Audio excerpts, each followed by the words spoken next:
Hello again everybody and welcome back to my DROD Let's Play of Shield Carrier Really Big Sword by Insoluble. Again, I can only apologise about the length of time in between this episode and the previous. Some unexpected life occurrences happened, shall we say, and I also had exams and stuff with the university, but term is coming to an end now, so I should have a bit more time, and I thought, got some time now. I should really finish off the DROD Let's Play that I'm in the middle of. And yeah, I mean, last time we got a fair few rooms done, I think. Maybe only 2 or 3. But regardless, we've just got 2 rooms left of the whole hold, I think. So, as far as I'm aware, anyway, this should be it, and this will probably be the last episode. So last time we left, we finished up on this room, which is a bit... Let's restart it. Bit of an interesting one. We need the construct to hit...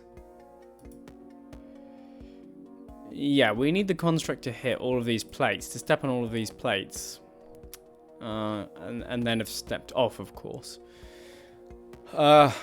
I think one thing, I was reviewing the footage, one thing I didn't kind of realise is that platforms don't hold up bridges. Of course they don't.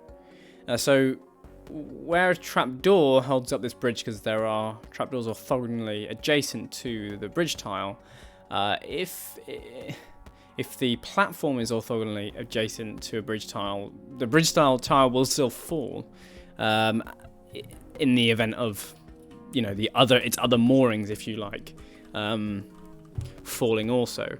So I think that might give me at least an idea about what I need to do. So one of the things I think I noticed last time was I need a decoy kind of over here somewhere.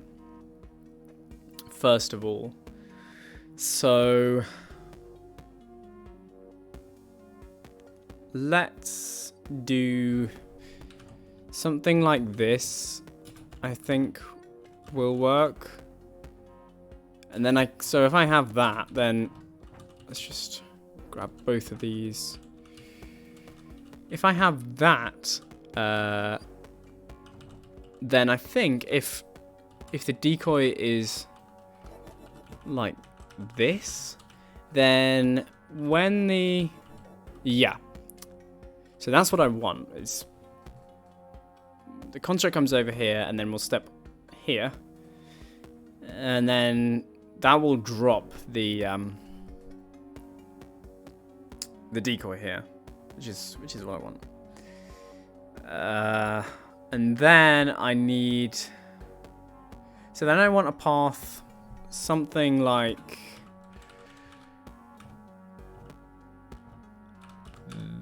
let's just try I think actually the construct might prefer a northern, so if we try something like this, maybe that will work. Yeah, that works. So if I replace that trapdoor with a platform like that, then again this decoy shall drop. Right, okay, next I need to remove these 2 tiles, so let's actually get that done. So what I want is get rid of those, something like that, I think. And then I think actually I can just use the same setup again, to be honest. And do that. Not quite that. That. So let's just make sure this works. This is why, I mean, obviously you can do this with checkpoints and stuff, but this is one of the reasons why I am a big fan of an unlimited undo. I think originally I was like, maybe not, but now, yeah. So that works, and then We just need the last one in place, and yeah, we should be done actually. That was all I needed. All I needed to do was notice that. What am I doing? I need to actually step on the door. Yeah, that's all I needed. Just needed to notice that the that we did have these 4 platforms for a reason more than just maneuverability throughout the room. So yeah, cool room though. Really, really cool.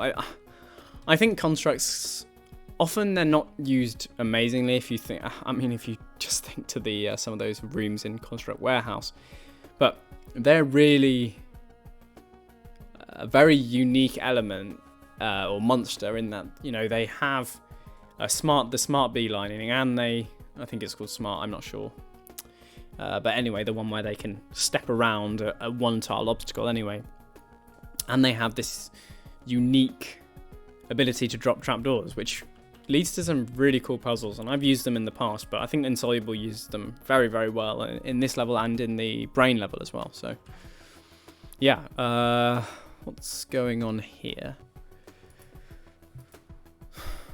Right, so okay, I think I understand. I think I see what's going on. So I need the on-click to... No, that's still not right. I need the on-click to be frozen for kind of a bit. For a couple of turns. If the on-click's not frozen, then obviously they'll move up here too quickly. So I'm wondering... Yeah. And the on-click will always face north because of the position that it's in. So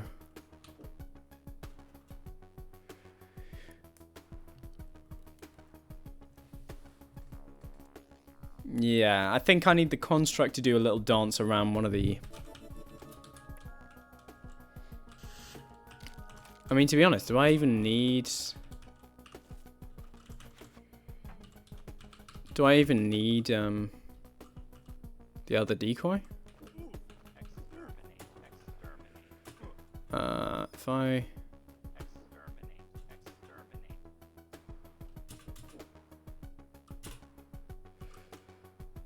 think I do. Yeah, so I need the other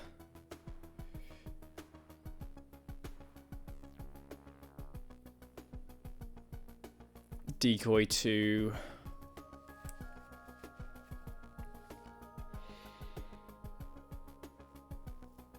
essentially what I think I want actually is yes, I think what I want is the other decoy to be, if I put this all the way at the top, and then I want the other decoy to be making, I think something like this maybe, and then the construct will hopefully do the dance that I wanted it to. Yeah. And then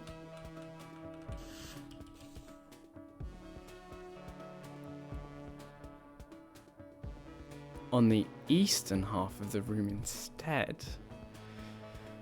Huh.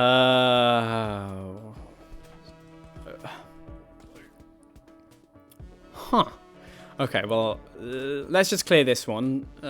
We got that. We got that room done, not too tricky. And then place the place the decoy on the eastern half of the room instead.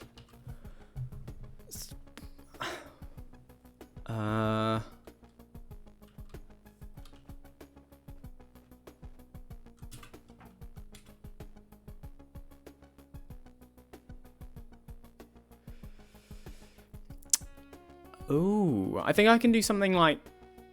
Can I do something like...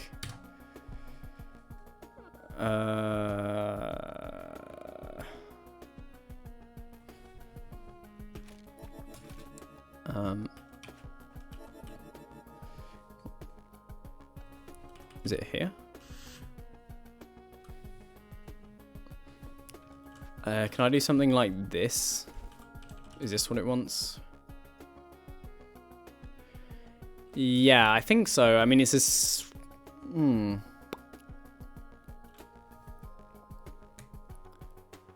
This one is a bit trickier, though, because how...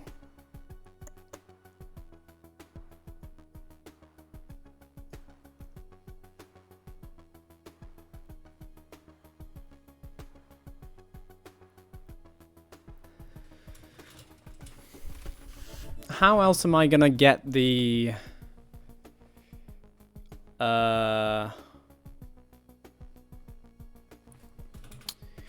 Well, how am I going to keep the Ontlic facing northeast? That's the real question, because as soon as I step... Yeah, as soon as I step here or here, then that's it. The Ontlic starts facing north. And I don't see any way to... I mean, hang on. Is there a way to make the construct oscillate? Yeah, I don't think there's a way to make a construct oscillate and block the... Yeah, to oscillate in such a way that it blocks the Ontlic beam with just a single decoy. One thing I do want to test, though, is... Am I right in thinking that... Yeah, so... This could be useful. Any part of the pickaxe blade will... Or at least, you know, that's sort of facing the Ontlic, will reflect the beam. So I'm wondering if I can do something like, again, let's just line this up.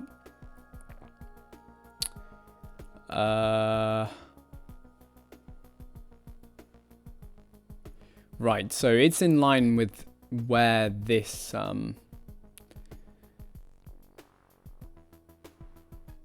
you know, where this corner is. So I'm wondering if there's a way for me to...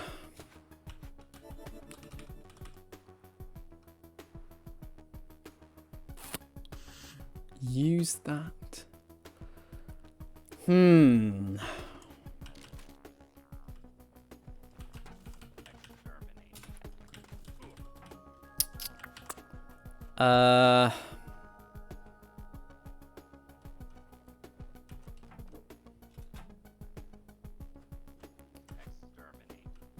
Yeah, that's the thing, is I don't think that there is, because the decoy will just...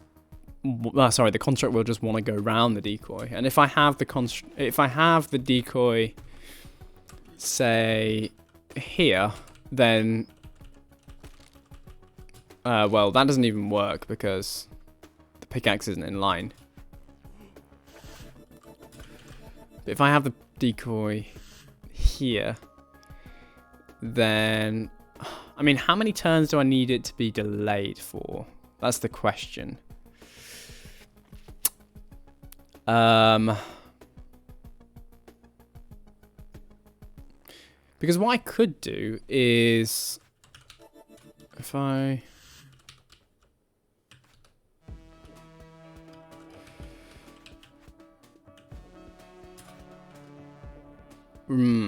Yeah, if I could have it delayed here, and then have the construct be asleep, and then move across.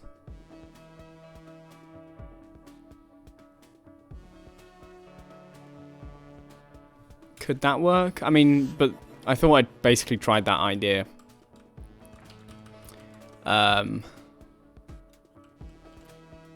Before, you know, on this half of the room, so I don't think that's going to work, but let's try it at least.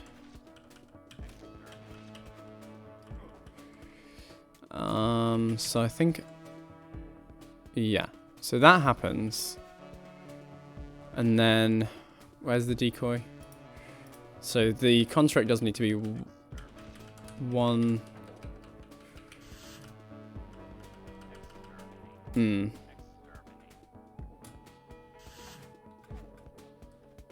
What if the construct is there?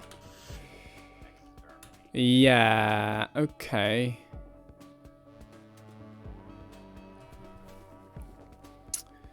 Because the construct prefers diagonals, that isn't gonna happen.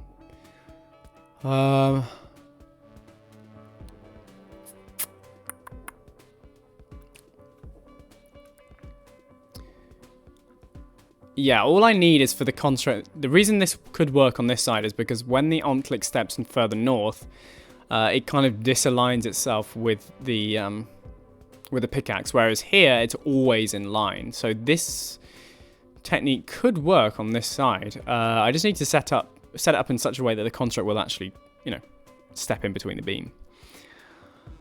I'm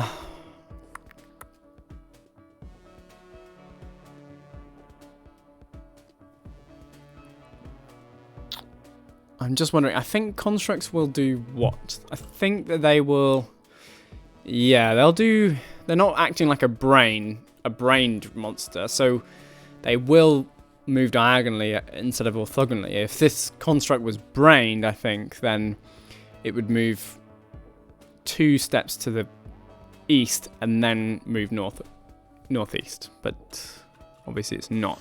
So this is really on the right track.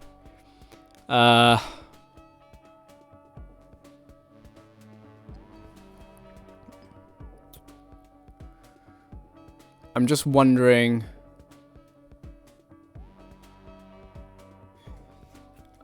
If I can reorient the decoy or something so that this actually works.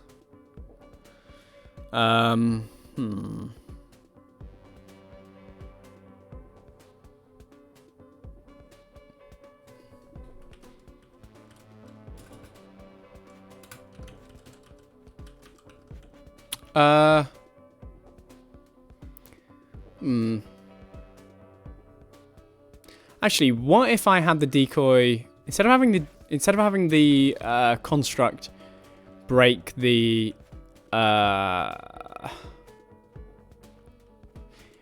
path from the decoy by being attracted to the decoy? How about I just have it so it's attracted to me? Yeah, I think if I put it there, then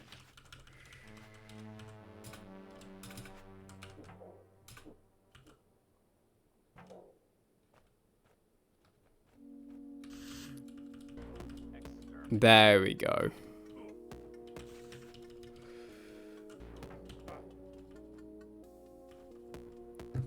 Cool. That was a really interesting solution.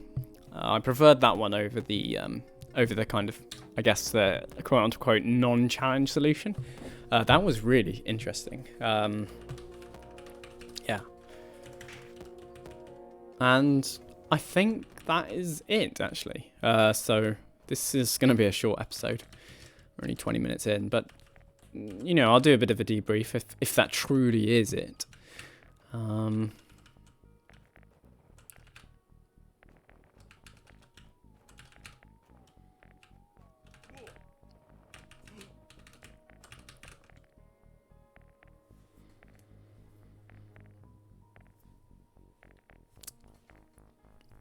I forgot to mention there's a different path to here from Critic HQ. Oddly enough, it continues on in the other direction to the naming office. What? You mean that place you can go to get a new name and position? That's the one. Unfortunately, I seem to be blocked by force arrows. You'll have to go on by yourself. Hurry. Mr. Twiddles, you're a jerk. A complete knee biter. 8:59, no! Oh my god. Gee, he really does have bad breath, huh? The awkward way your chain straightens is annoying to predict. Ah, that's a gentry eye. Yes, very annoying to predict. Thank you very much, Insoluble. That is very true. Oh, that's not good. Maybe this will work better. Yeah, a really big sword really does do the trick. Wow. 8:59, what were you thinking? I'm sorry, I didn't mean for... You could have gotten us killed. Or worse, involved in a chain manipulation puzzle. I just thought that, well, you've been so down on critiquing lately. I just thought that maybe if I could really roast Mr. Twiddles good, that it could help you remember how great criticism can be. I know, it doesn't really make sense. Glad you're both okay. Look, 149, I know things have been a bit rough lately, but really need you as part of this team. Let's get back to HQ. 149. Honestly, I prefer being a Smite Master. Although, I do want to see what the other outcome is, so... Let's see, She stands at the breach, having wielded her blade, like a delver dispatching a horde.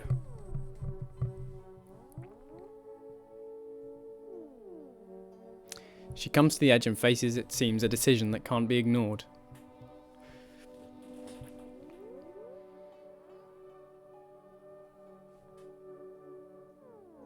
She makes her decision. It's what she must do.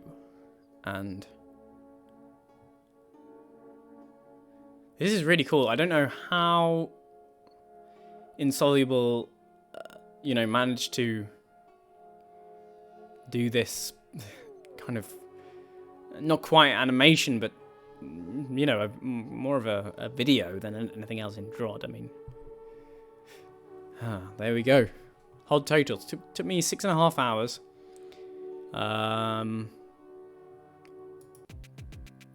The end. Yeah. And yeah, let me just see if there is indeed anything else.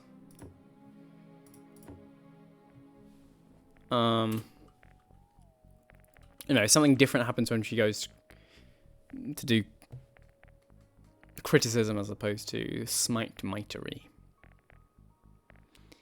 But yeah, I mean, really nice touches from Insoluble to include obviously custom artwork and all these kind of, like I say, this kind of almost like a video inside the DROD engine. I mean, I don't know how easy or difficult this was to implement. I've never really explored it, but I think the only time I've really seen anything like this is in, I mean, the major one, I suppose, is at the end of The City Beneath, when Beathro looks into the trapdoor. But obviously that's in an official release, so this is incredibly impressive. Yeah. And yeah, that's it. 54 or 54. Oh, sorry. No, I'm looking at the wrong thing. 0, 0, 0, 0, yeah. So no secrets. No challenges.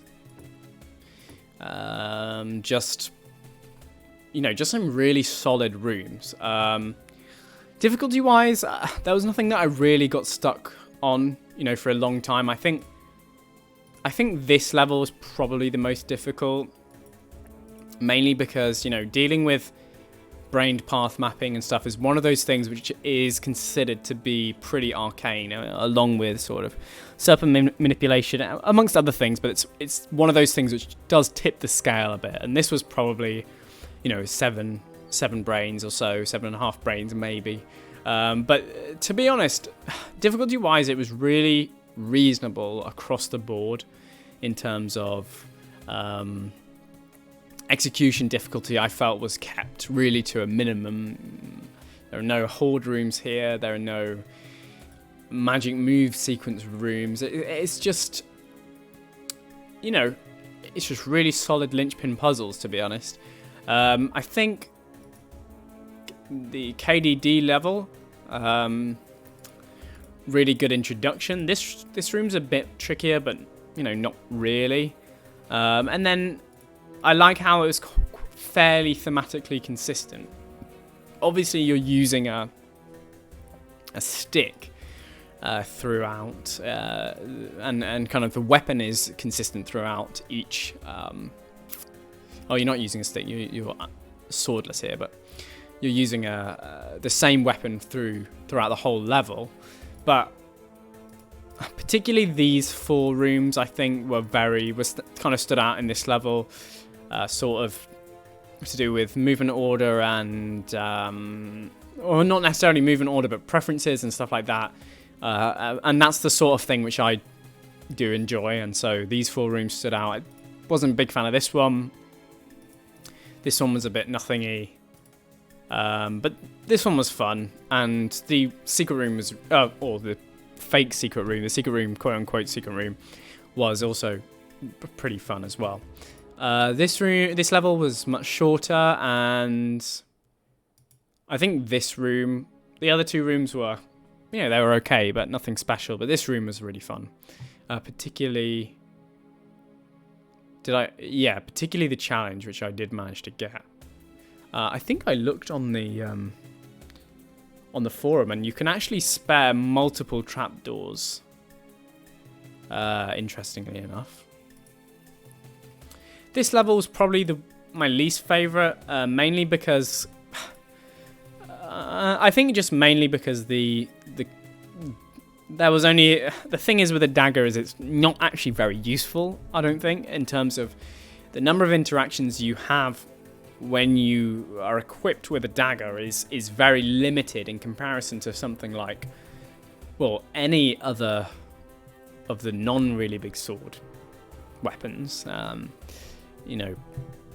Having the ability to push things and particularly just having the ability to push things is a real game changer, and there are only a couple of really unique interactions that you can do with the dagger, which you can't do with anything else. And this hold is about unique interactions, and so we saw the kind of bump move thing here,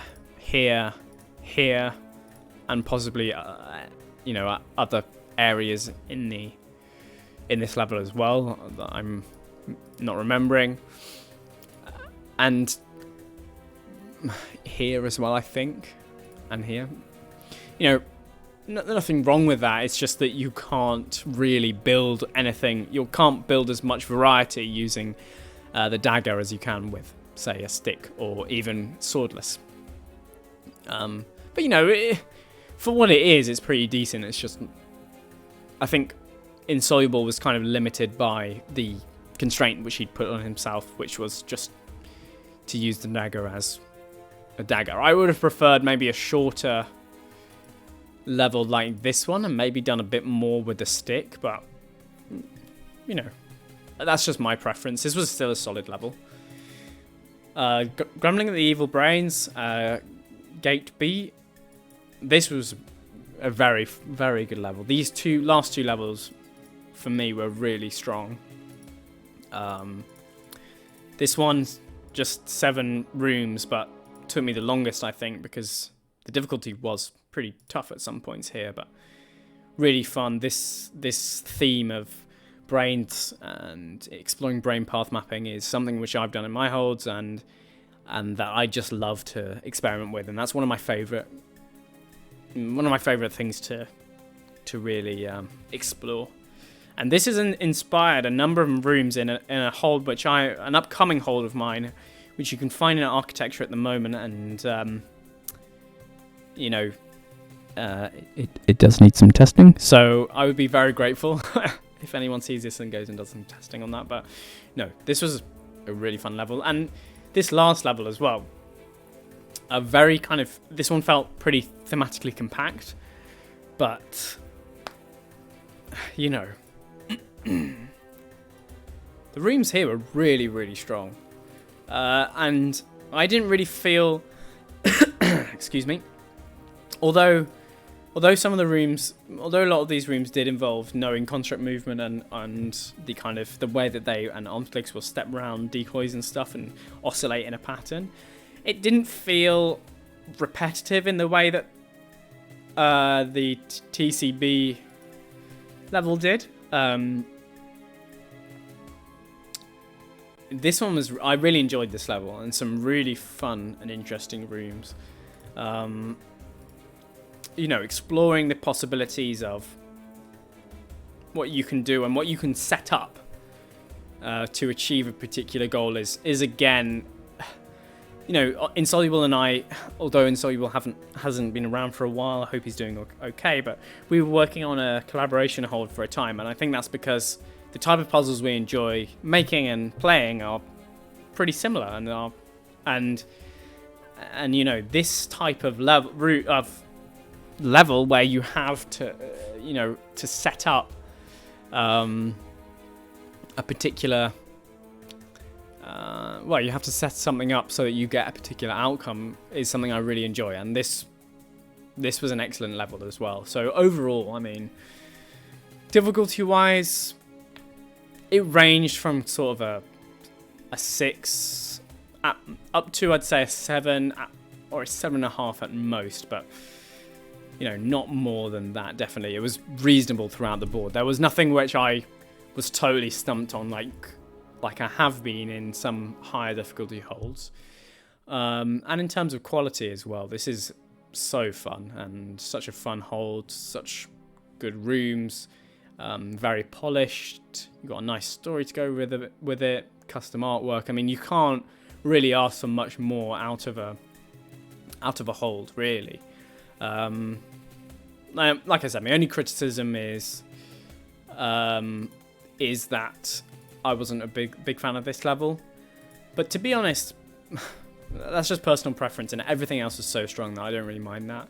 What I would have liked to have seen is possibly, I know the way this is kind of built is such that I think Insoluble wanted it to be as accessible as possible, despite there being some pretty tricky rooms in here. What I would have maybe liked to have seen were the inclusion of maybe some secret rooms which really pushed me in terms of difficulty, but to be honest, you know, that's just the artistic choice. You know, Insoluble didn't want to include that, and that's fine. So, you know, I'm happy with that as well. And yeah, if you haven't played this hold, then you really should. It's quality hold. I've really enjoyed playing this, and maybe now that like I say, university term's finished, I can move on to something else. I'm not sure what it'll be yet, although I'm thinking maybe an RPG. Hold Anonymous seems quite daunting, but I think a couple of people said that they would like to see that, so maybe that's going to be what I'll look at next. But anyway, yeah, I hope you've enjoyed this Let's Play. I certainly have, and I'll catch you next time, whenever that may be.